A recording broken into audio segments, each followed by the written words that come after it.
It's a case that boggles the mind. After serving years in prison for a murder he always said he didn't commit, today Ryan Ferguson enjoyed his first full day of freedom. How did this bright-eyed college student end up losing nearly a decade of his life behind bars? We tracked down a juror who voted to convict him, who now says he has a gut-wrenching message to share. Here's Nightline's Dan Abrams.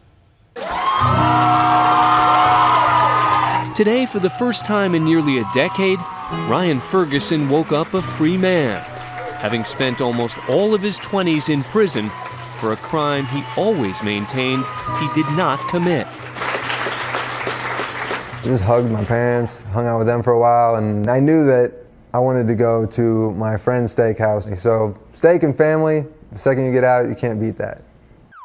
Ferguson was convicted for the brutal murder of beloved journalist Kent Heitholt in 2001. The crime scene outside the newspaper where he worked, littered with physical evidence, bloody footprints, fingerprints, and even hair.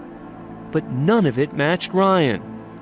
So how did he end up behind bars in the first place? It certainly wasn't what Ryan told police when he was questioned. I'm innocent. Because you're innocent of killing this guy. I'm innocent of even being there. I'm not involved in this in any way. Again and again, he denied knowing anything about the murder. Yeah, that's exactly what I said to you earlier, man. I didn't. Oh my God. You're trying to get me to admit to something I didn't do. Ryan spoke to us from prison shortly before his release. You know, I did everything I could to help them. I have nothing to hide. I want to show them that, I got nothing to do with this. Look at the facts. Let me go. I got midterms to study for. It's not about fact or fiction. It's about developing a case against you. The state calls Charles Erickson. That case was built almost entirely on the testimony of two alleged eyewitnesses. Charles Erickson, a childhood friend of Ryan's, came forward 2 years after the murder, claiming he had dreamlike visions that he and Ryan committed the crime together. But he didn't seem to know many of the crucial details. Or it's possible you may choke him with something, is that right? Yeah. But you don't know what it was? No. Okay.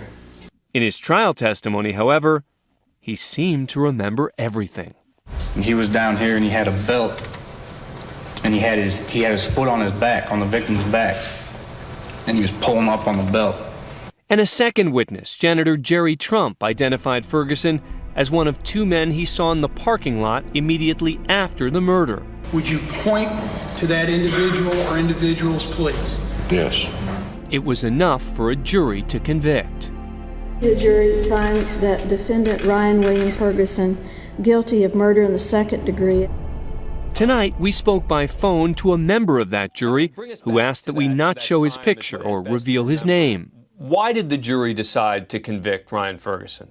Probably for me, the two eyewitnesses, Erickson and Jerry Trump, hold a lot of weight in our minds. Was it unanimous on the jury? Pretty well, yes. Everybody had the same feeling that because of Mr. Erickson and Mr. Trump, that yes, he was guilty. But it also turns out the prosecution withheld some crucial information. Ryan's new lawyer is Kathleen Zellner. Would you state your full name for the record? Jerry Dwight Trump.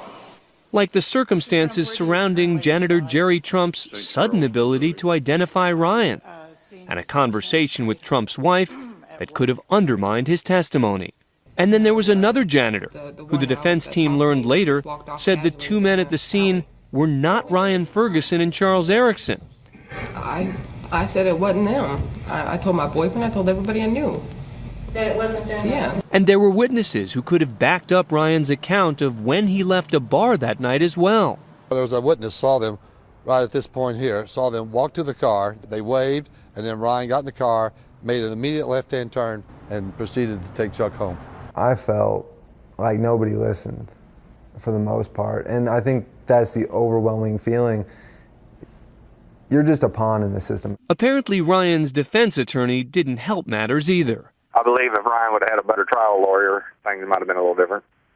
Mr. Rogers it was very hard to follow him. He was always fumbling around and just not very with it, I didn't think. My attorney, he really didn't do a lot of the things that he said he was going to do. He was not personable. He was very dry, and One literally fell asleep while he was talking. You see how the jury is looking, and they're just not responsive.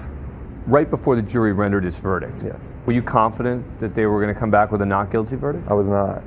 I think, to a large degree, the jury, they really just wanted to be out of there. They wanted to be done with it. I think they were more concerned with the Cardinals' playoff games. And then there was the kicker. In the years after that 2005 conviction, both of those crucial prosecution witnesses recanted their testimony. First, Erickson admitted to Ryan's attorney that he had not been truthful. Things happened much differently than I had previously stated. I regret now that I put an innocent man through that. He didn't deserve it. Ryan got a new hearing last year, and Erickson then admitted, under oath, that he lied. I've lied to everybody. And then the janitor, the only other eyewitness to implicate Ryan, took the stand and revealed that he too lied at the original trial. A convicted sex offender, Jerry Trump said police pressured him to implicate two young men from a photo. I'd like to have forgiveness from Ryan. As you listen to Erickson and Trump at the hearing recant what they'd said during the trial, were you upset, angry, were you relieved? I was certainly relieved. At the same time, I felt sorry for them and what they'd been through, mostly because, based on the facts and the evidence as I've seen them, they were lied to, they were threatened, and they were manipulated into this position where they have actually destroyed another person's life. The prosecutor, in my humble opinion, took advantage of them. I think it's Prosecutor Crane's responsibility.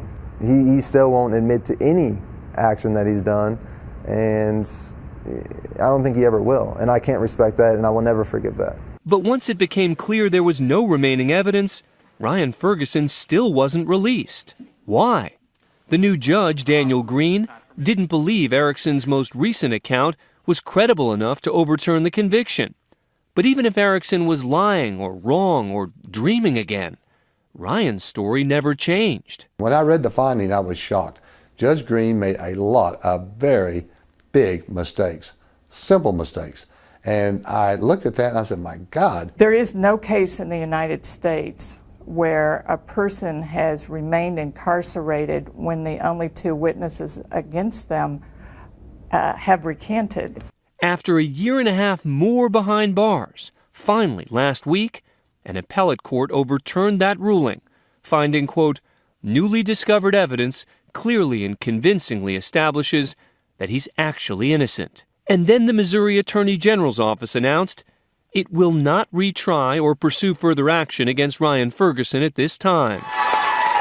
Meaning, Ryan Ferguson was a free man. Today, that juror says he'd like to sit down with Ryan. What would you say to him? I would apologize 1,000 times, and that still would not be enough.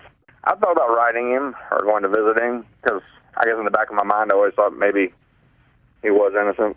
Ryan, for his part, is just excited to move forward and make up for an awful lot of lost time. I'm not certain what comes next. I've been preparing the past decade to live my life, and I'm going to take advantage of all opportunities that come my way, and if there aren't a whole lot of opportunities, I'll make my own.